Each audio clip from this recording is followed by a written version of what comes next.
Hi. Uh, I want to talk about.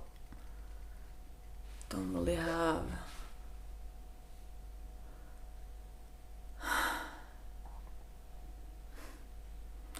I'm settling in.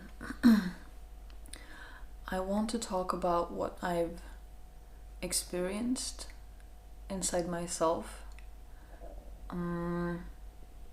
thoughts and feelings,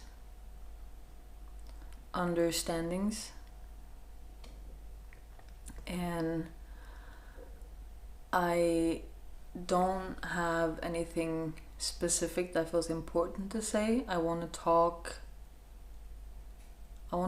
it out loud for my own sake. Hopefully it is recognizable and it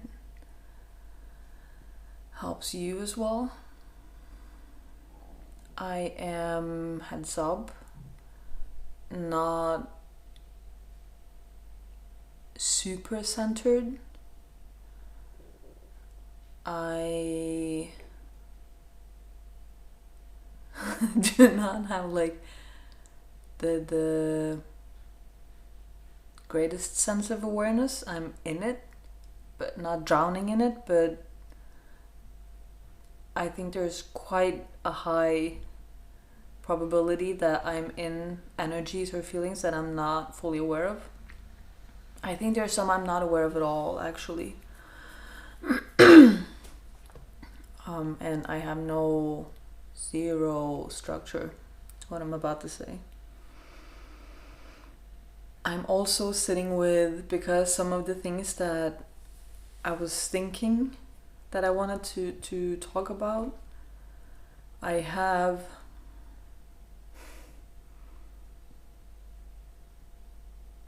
don't know how people do this when people are transparent, honest, vulnerable, when they share their thoughts and feelings. How do they navigate, like, mentioning the names of others or mentioning things that might affect others? Like when people talk about I need to look at the time, 1 second. When people talk about having been molested, for instance, how do they navigate their own thinking, their own feelings about? So the last book I read, one of the last books, she is writing about her uncle molesting her, and he's also molesting his own daughter. They are both sharing their story in the book, and then the author is also giving space to the mom, her mom, and her niece's mom at the end of the book. But those are a lot of people affected by her story. And now that's for the book is for sale everywhere, So people who know the uncle, like, how do they just navigate that? So I don't even know where to start. So it's the 25th today, so it's the day after Christmas Eve for me. And I thought I was going to feel completely fine on Christmas Eve. It's my, I don't know, it's my 8th Christmas maybe that I spend by myself, not with family. And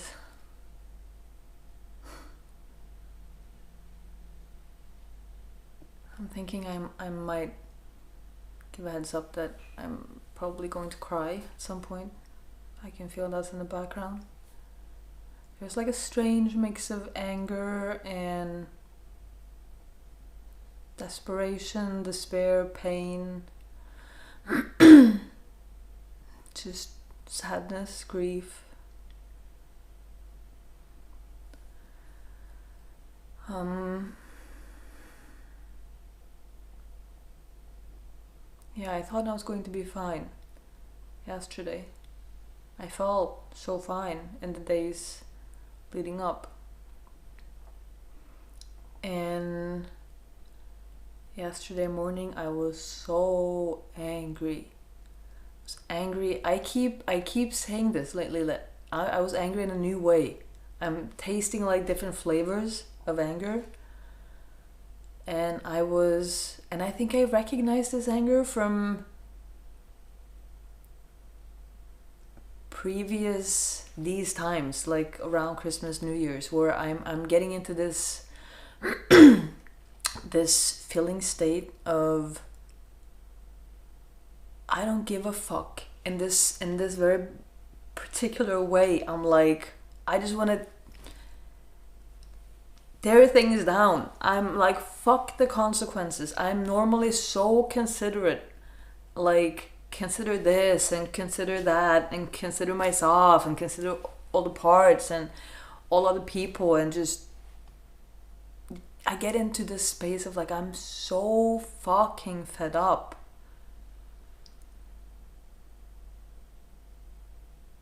It's like opposite of risk aversion. I'm like leaning into risk. Like, I shouldn't do this, I'm doing it. I shouldn't text that person, I'm texting them. I shouldn't say this, I'm saying that. So it's like, I shouldn't reach out to that one, I'm reaching out. It's like it's like that. And I was talking about it on my story on Instagram while all that energy was so much alive in me, and I was reflecting because I speak it and then I'm like becoming aware as I'm speaking, and I was reflecting on like, what is this? If I assume this is a part, must be. What's up with this one? Like, who is this? And also like noticing my usual reactions, you know, like, oh, I probably should tame this. This is a part, so it's skewed, and on one side it's polarized, so I should definitely like not just let it out. It's for me to discover what this part is about, so I can think about considering maybe delivering that energy into the world in the way I think is like really reasonable, and so much weighing, you know, which is what that part's completely not cool with. And just, yeah, and I mean, there is something to say about that though, but it's also like the balance line, the balancing line between, for me to become aware of that energy and see how I want to use it, and that overly cautious people pleasing aspect of I should dim myself, and one should make sure to never have any grand reactions or grand feelings or unfiltered feelings. Because if you do, you lose, because you're not in control. So I was sitting with that at the beginning of the day, and I sent all the messages that I shouldn't send. So I did that. And then I got into sadness later on. I think sadness and pain, hurt. Not hurt, hurt's not, it's just some pain. Before eventually, by the end of the day, I was pretty numb. Or not feeling much. But while I was on my walk, yesterday morning. I was, and this is like, I'm so, like, you have to see it like me and my truth is inside me, and then there's my family, and my family is against my truth. So I turn to the side of my family, and now we're against my truth. That's how I'm set up inside. I mean, that's how my family is set up, and it's replicated inside. And I mean, it makes sense that it's set up that way, that I'm choosing to be with them, to side with them against myself, because then I can stay with them. and this process of therapy, of self-awareness, of self-advocacy, self-championship, self-support, you know,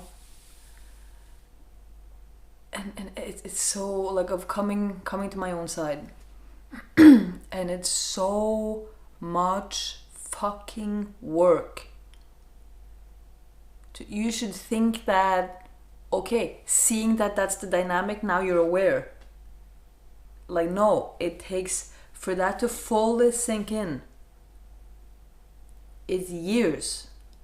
And the moment I'm having now of realizing on a new level, I've had that before. So it's like, it's not like it's a new realization or a new seeing. It's a new level of the same seeing as I've done before. I think that at some point there's a breaking line, like a tipping point. I think this is mine.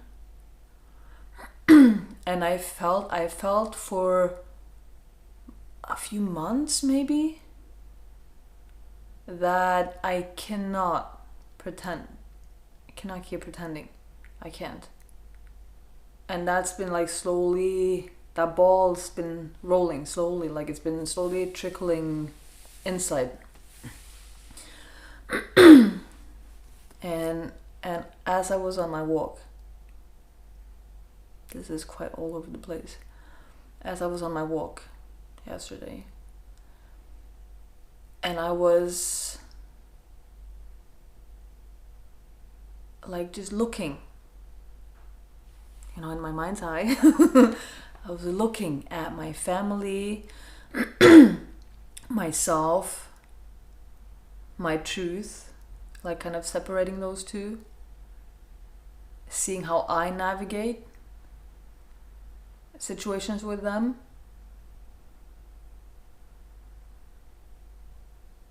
Thinking about how my truth can be so much seen as my younger self, you know? And it's sad because after I started writing my book, it's I'm so sad. I'm slowly starting to grasp that I was a child. I was like, if I'm standing in front of a 4-year-old or 5-year-old or a 6-year-old, they are a living human being. They are a person. They have feelings. They are valid. They deserve to be catered to. Like, I don't know what the right word is. Considered. It's not even the right word. Because they are like the new seed that's coming from the earth, and they are the change, you know, so they should be treated as such. They should be held and nourished and watered, and they should be invited to blossom, to bloom into who they are, because they will change the world. So to see the purity in them, in who they are, in what they're coming in as or with. And I'm thinking I was also that. I'm thinking also how fucking insane when people say parents, like there's a family line. It's a family line of positive and negatives, of traumas, of things you want to learn, break free from, evolve from, whatever. And you ask for the child who will help break the cycle, the pattern, the silence, you know. And I'm thinking about my parents. We're 4 siblings. Me, I'm the oldest. And then I'm a projector. And then my sister, she's also a projector. So the 2 first kids came in with fucking clear seeing. And I'm thinking, because I'm undefined emotionally. I'm a 6 line though, I'm a 6-2. So I'm thinking about how important integrity is for a 6 line. And how they will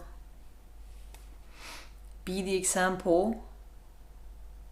They will lead by being the example. They will be, I don't know, like just integrity, being true to yourself, like being aligned. I feel like that's an important theme. So I came in with that. And into a family of just fucking close your eyes, lie, deny, manipulate. Don't look at shit. Vulnerability? Ew. Don't. Like cringe, shame, feel bad. And I came in, I feel like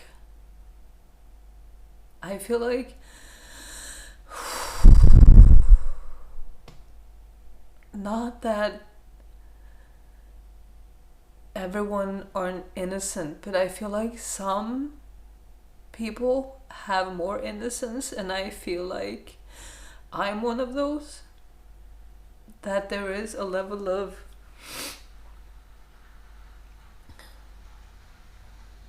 like pureness or childlikeness in me that I think that level of innocence was really confronting to my mom, especially.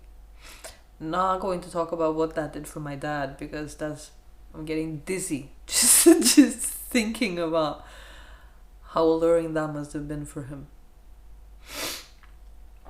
And then they had that with me, and then my sister, what is she, 5'2"? Maybe? But she's emotionally defiant. So that's a different level of strength. I'm not strong in the same sense. I mean, I'm mad strong, but there's a difference in her strength. Like the emotional definition strength, I bent. Like I bent. She fucking did not bend. Never. I will be the one. So many moments, situations in my childhood where my sister, she didn't want something, she was crying. She would not stop crying. I would swallow and be a good girl, and I would be like, yes mom, like let me help you. With my sister also, and my sister will be on the floor, like kicking and screaming, crying. My mom, when my sister didn't want to go to school, for what reason, who knows.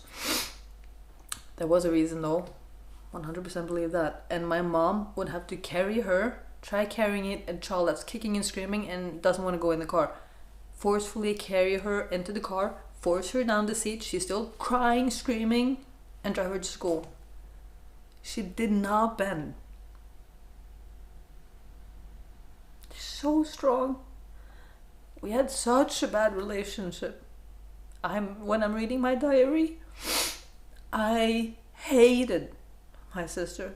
Wow, the level of anger and just animosity and enemy, rage, probably. I don't know what the feeling is that I'm feeling. Like it doesn't feel like rage. It's just like I could kill her. Maybe it is rage, actually.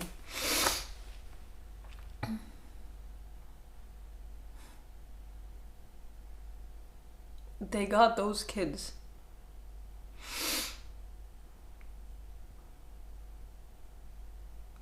And as I was this is all over the place. As I was thinking on my morning walk about my family, because they were celebrating together. My mom just moved to a new apartment in a different city, and they were celebrating Christmas at her place. My sister, not the projector one, the manifesting generator one, the youngest one, she, her husband, their kid, their son, my brother, and my dad. My other projector sister, she is traveling in Asia, or she would have probably been there as well. So they're celebrating together. And then I had like this moment or feeling of like when I see myself and my life really from like an outside perspective, and my day-to-day life, like in therapy, I'm struggling to, like, something's up, I'm somehow damaged in some ways, and there are patterns, and I have behaviors, and I'm trying to figure it out. But it's confusing. I don't understand. It's like... and I keep thinking, because this is how I'm set up, I'm on my family side. So something's wrong with me. I'm too sensitive. I'm fucked up. Whatever explanation they have. I'm against all my truth, my feelings, all of that. Like, that's just, I'm minimizing it. I'm blatantly just denying that it's real. It's all that.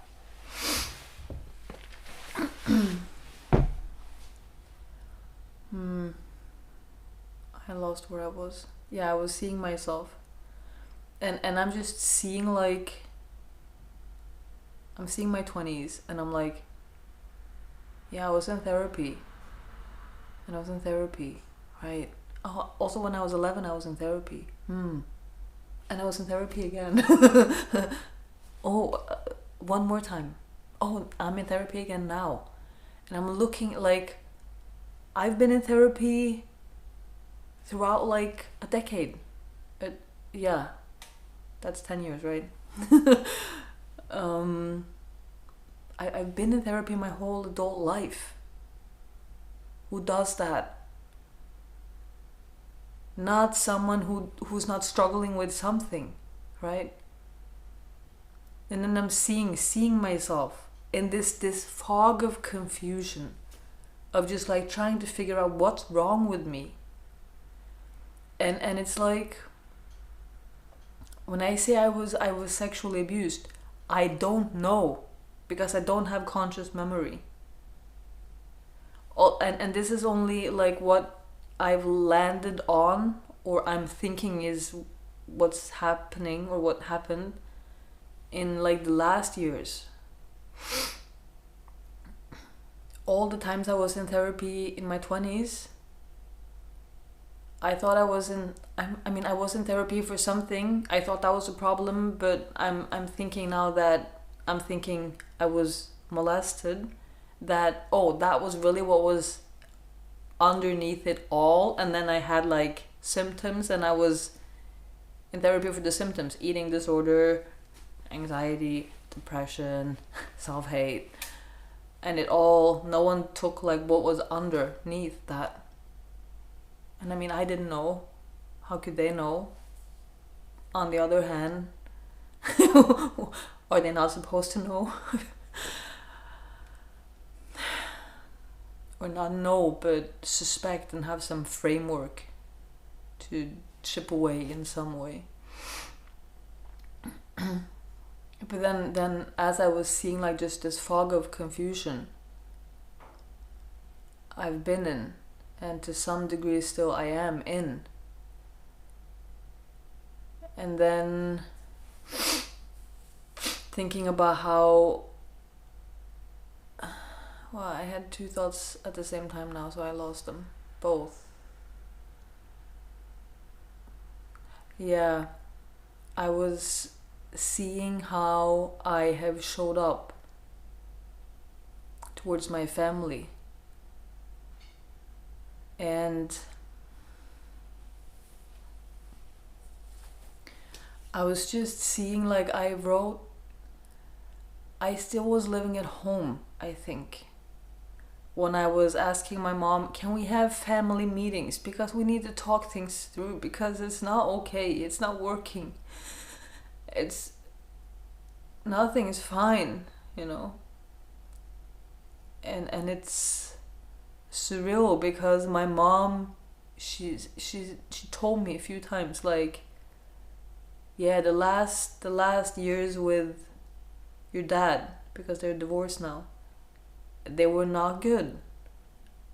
I didn't want to go home after work. I didn't want to go home. She did a lot of other activities to not go home.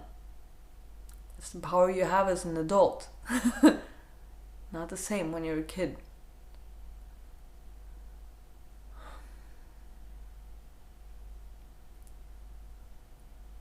You can always, of course, just be out of the house all day, but it's kind of in a way not the same.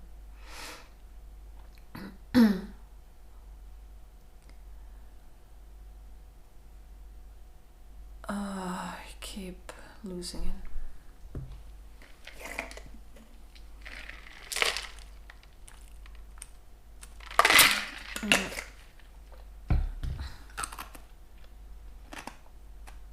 Yes, I was telling my mom I wanted to have family talks already before I moved out from home when I was 19. And I mean, my mom we went to a therapist one session together. I begged my dad to go to therapy at some point. He went for 2 sessions and then he's like, it's not for me.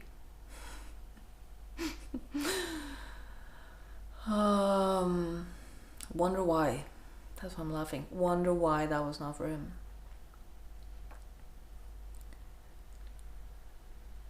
And there are lots of other instances as well, me trying to talk. But the one I'm remembering is when I wrote the letter. I got into a point in therapy where I was like, I can write a letter and ask them to convey my needs and my feelings without blame, taking ownership instead of asking for my needs to be met. I got to that point, so I wrote a letter. I think it was 1 page or 1.5 page in Word. I asked them. So my invitation was, I really want to have a relationship with you, but I can't have a relationship with you if we're pretending. So can we have a real conversation, all of us? Can we have a sit down, or multiple? Like that's what I want. So I'm putting that as an offer, and you pick up the ball. You know, the ball's in your court. And I told them I've written the letter, asked them do they want to read it. They said yes, all of them. I posted it. We have a Facebook group, a family Facebook group. I posted it. It's seen by everyone. I assume it's read by everyone. And I probably told the story before. No one says a thing. That letter is like, put something in a black hole, it's gone. It's gone. Which is, and I've talked about this before 1,000 times as well, this feeling of insanity when you put something, if you're with a group of people and you see that bottle that's standing in the middle of on the table in the middle of the room. You see it, it's there, it's right there, and everyone else is like, what bottle? There's no bottle. When they are 100% convinced or saying that, then you start being like, no one else is seeing it but me. It must be a hallucination. It must be a figment of my imagination. It must be... something must be wrong with my mind. Brain tumor, maybe. Like, the power of the consensus. It's huge. It's huge. People will abandon themselves for the sake of the others.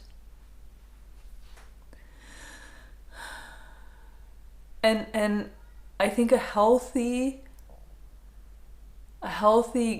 grown person, an adult, would struggle in a situation like that. Think about a kid. Their reality is made real. It's formed, it's shaped, it's created by that feedback. So when you get that feedback, like, that's not there. Like the feeling of insanity, it's something else. So that's kind of like the feeling with that letter a bit. And I've tried so many times to talk to them. And I still feel like when I was supposed to go to my sister and her kid, and everyone except my dad was coming for first day Christmas brunch today. And I cancelled because I woke up. I woke up this morning and I was like, I'm awake. And my first thought was, I'm not going. So I'm like, okay, I'm not. I'm not going. I can't pretend. I'm trying to still, but I can't. And I was texting my sister and feeling this urge, this need of like apologizing, and I'm so sorry, and I'm ruining everything, because me being on their side, like, I'm fucking up everything here. And I'm catching this impulse also to explain, like, if I could just talk to them and make them understand, then it will be... I really want them to understand, so they don't make up this story about me that I don't care, I don't want to be a part of the family, I don't love them. All these things, because if they think those things, they will give up on me, and then I'll be all alone. I don't want them to believe those things. Oh, I'm sad. But then I'm also like, well, remembering the letter and all the other occasions, and I'm like, they do not want to hear, like, they are protecting themselves, like, in a way I can't fault them for that.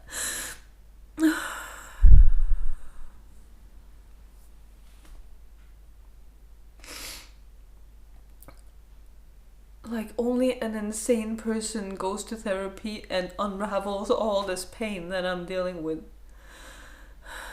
So I get that they don't want to do that. Doesn't mean it doesn't hurt. So I'm catching this impulse to want to explain. And I don't go there. And in that moment, I'm seeing again, like, myself, how many times I've come towards them in similar situations with this hopefulness, this childlike innocent love of, I just want to be together, I just want you guys to love me, I just want to be with you. So can you please see me?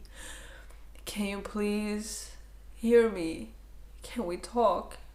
And I've had my heart on my sleeve, coming to them so many times, hoping, trying over and over again. And I am meeting that wall. It's like it's I don't know how to explain it. It's like it doesn't I can't. It doesn't. It's like this invisible shield or wall around them. And inside that, like on the other side of that where they're in this selective reality that they must have to somewhat be okay. I mean, I'm on the other side and you're trying to feel all the things. And you see how this is. Like society how it is now, it's not conducive to have like emotional, mental health at all. If you're doing this, going down the path that I'm going down, you can't have all these fucking things you're supposed to do. It doesn't work. You have to choose, which is kind of maybe sad. I don't know what it is.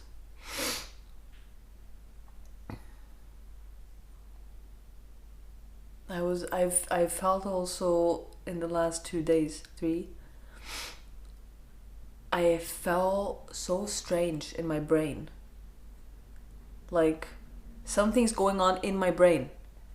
It must be because I feel it. It's like someone this is so strange. I'm pretty sure I know what instigated this.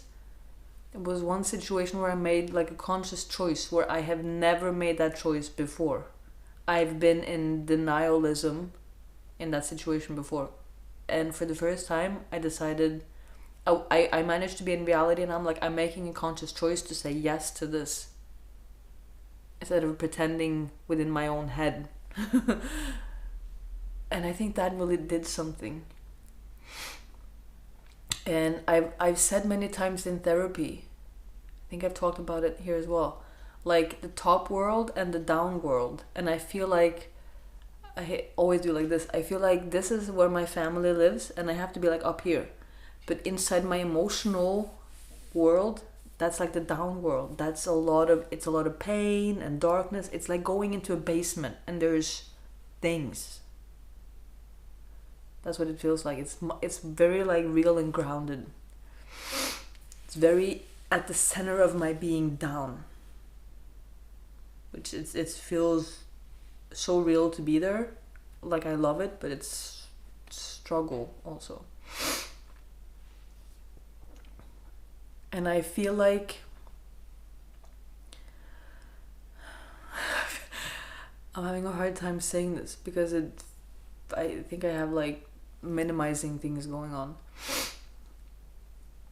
I feel like my brain is literally split in two, like this top world and this down world. Same as like I've been on my family side against my truth, and I'm slowly like trying to hold like to both hold both and also merge the two somehow. And in my brain, I felt like I've been drugged. Feel like when you drink, like it's kind of like a bit spinning. But I haven't been drinking, you know? Haven't done any drugs. And I'm wondering if it's coming because of me seeing more of the reality. That's kind of like forcing my brain to assimilate. Is that a word? Merge? Something like that. And like maybe it's the feeling of creating new pathways or opening pathways. I don't know, but something's going on. Something is going on.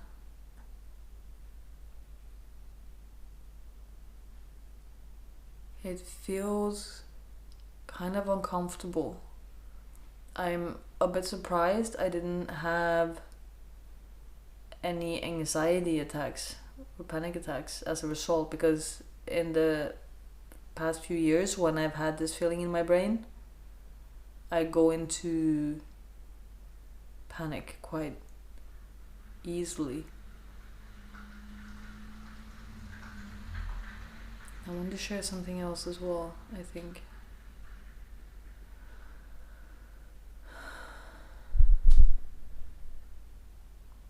I'm not sure if I'm going to recall.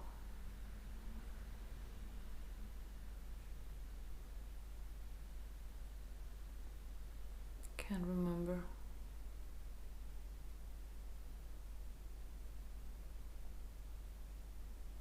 It's just,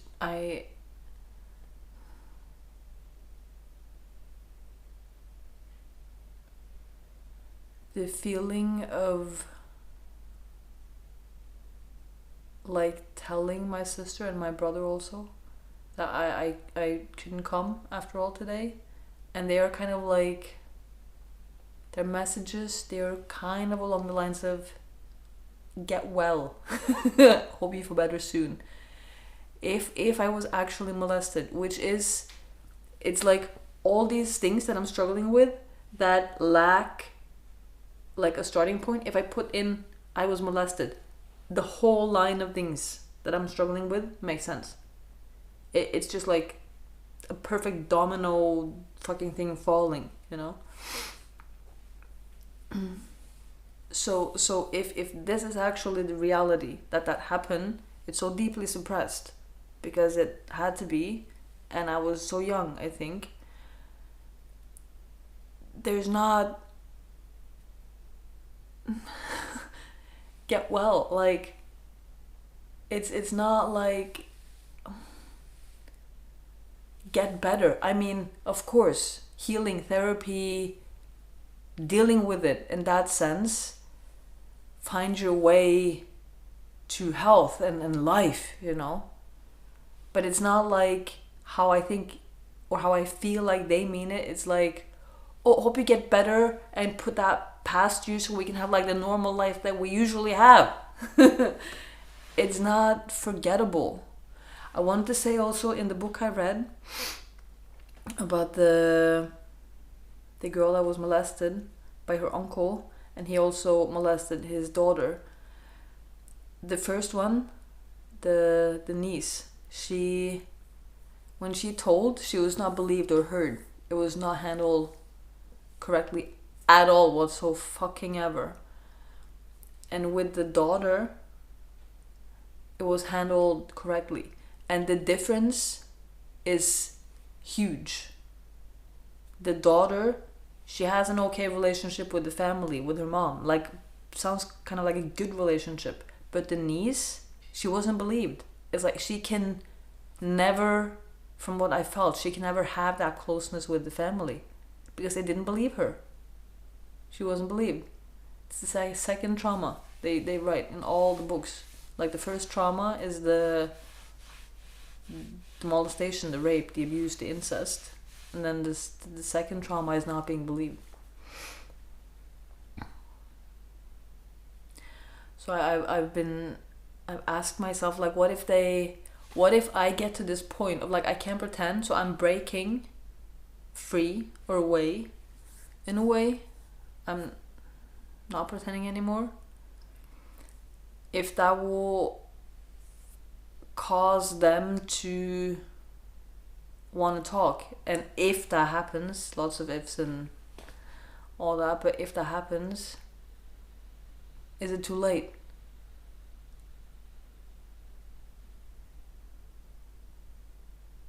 I don't know the answer to that, but that's